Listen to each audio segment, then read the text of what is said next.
Hari Om, Bhagavad Gita, Moksha Sannyasa Yoga, chapter 18, verse 10.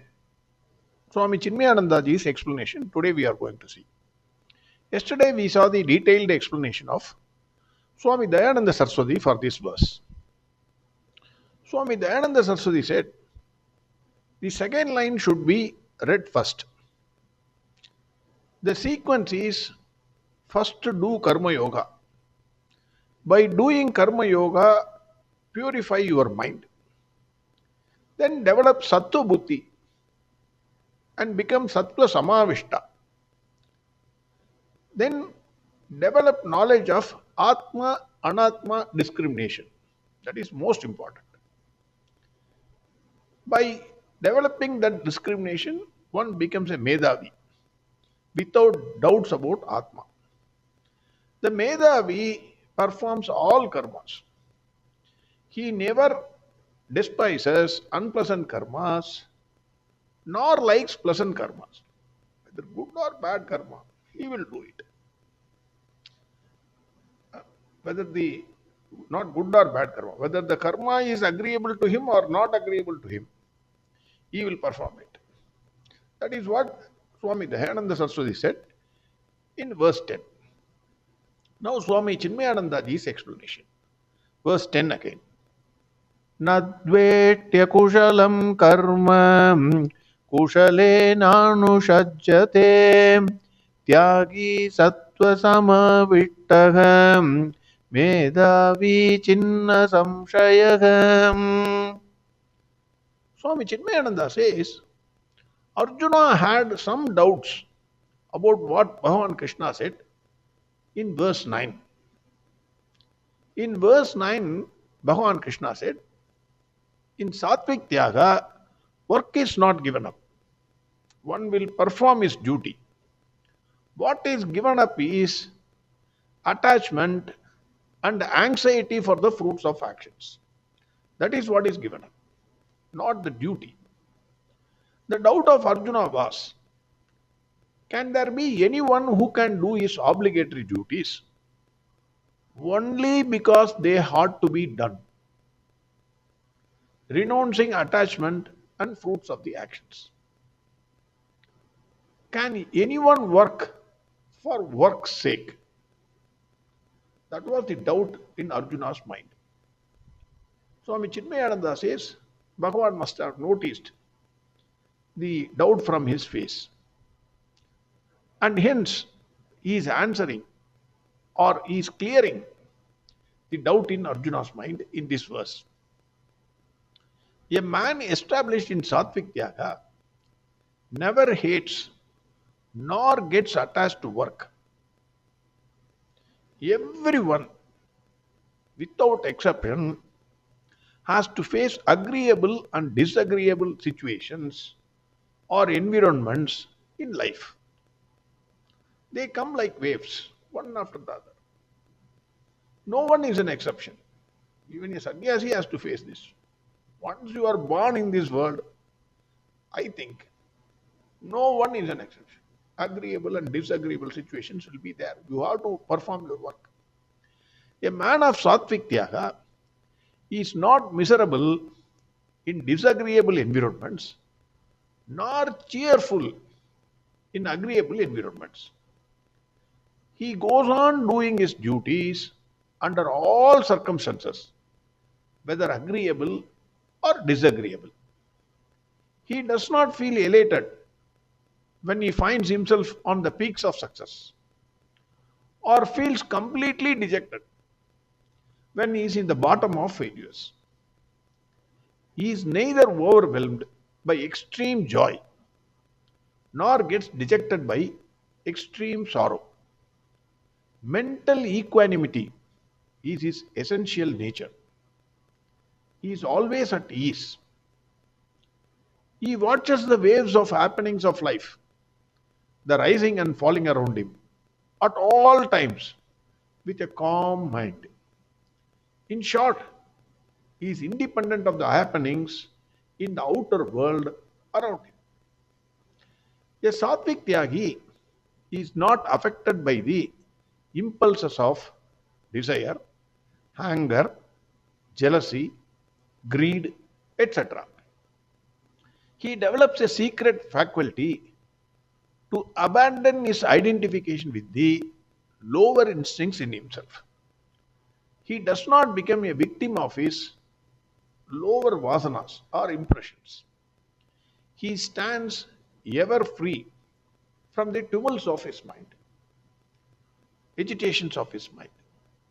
Swami Chinmayananda says, it is only an average man who is affected by the impulses. An average man is tossed like a leaf by every passing breeze. Like that, whatever happens, everything will affect an average man. He is like a boat upon the rough sea, rising and falling in the mad waves. It is only the privilege of an animal to get colored by its own instincts. But a man of intellect inquires into the waves of impulses, judges them in the light of the ideal he holds, and stands apart from them and allow them to die away. So he becomes a witness. He just watches it. That is what I understand.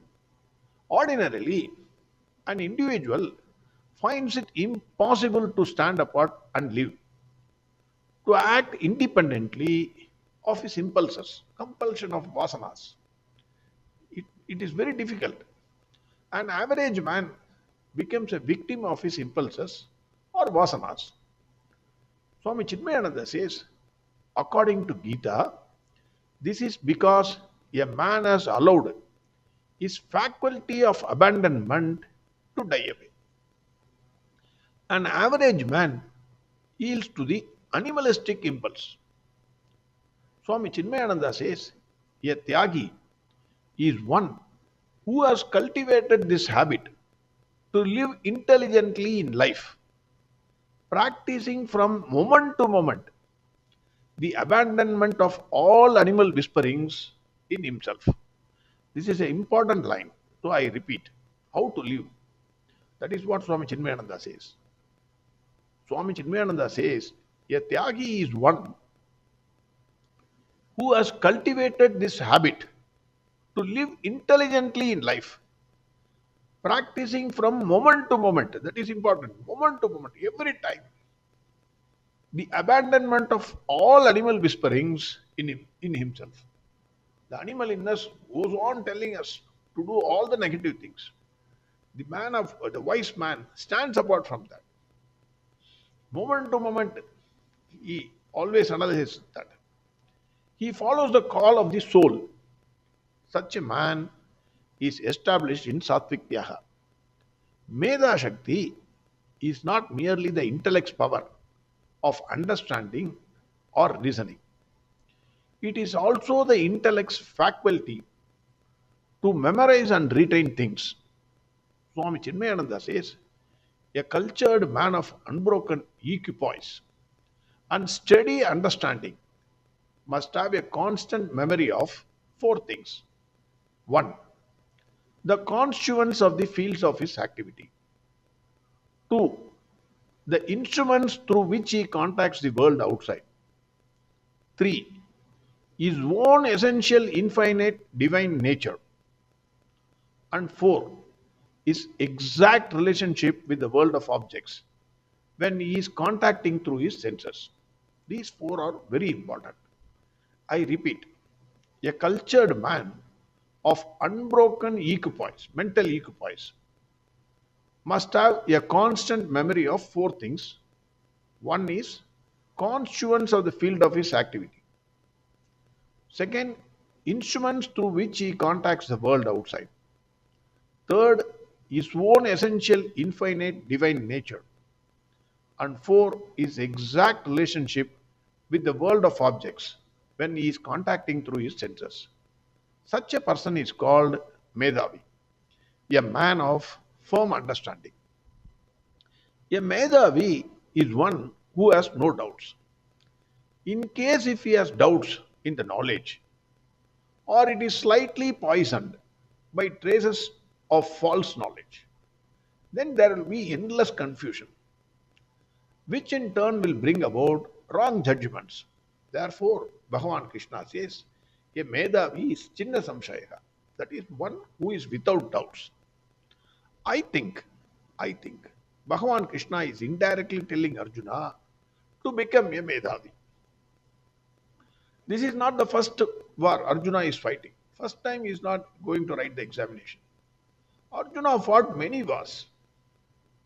When other kings were there on the opposite side, who were not his friends or relatives, it was a pleasant circumstance for Arjuna.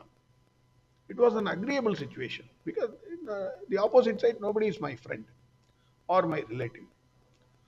Arjuna fought that war valiantly and got medals, and he was happy.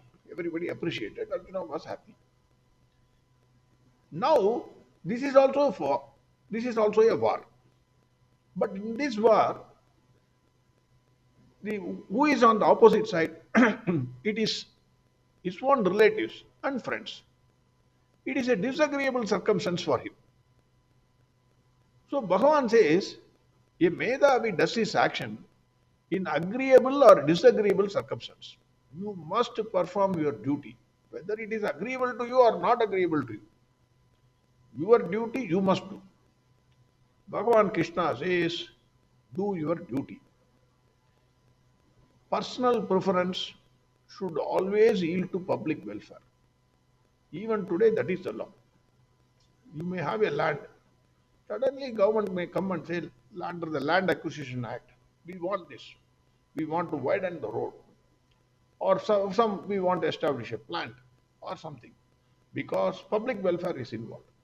You cannot go to court. Even if you go to court, you may be given some compensation. But the rule is personal welfare must yield to public welfare. That is the rule. Do your duty. That is what Bhagavan is saying.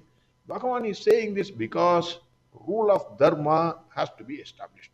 That is the crux, I think. Verse 10 again. Nadvetya kushalam karma kushale nanushajjate tyagi sattva samavittagam Medhavi chinna samshayagam.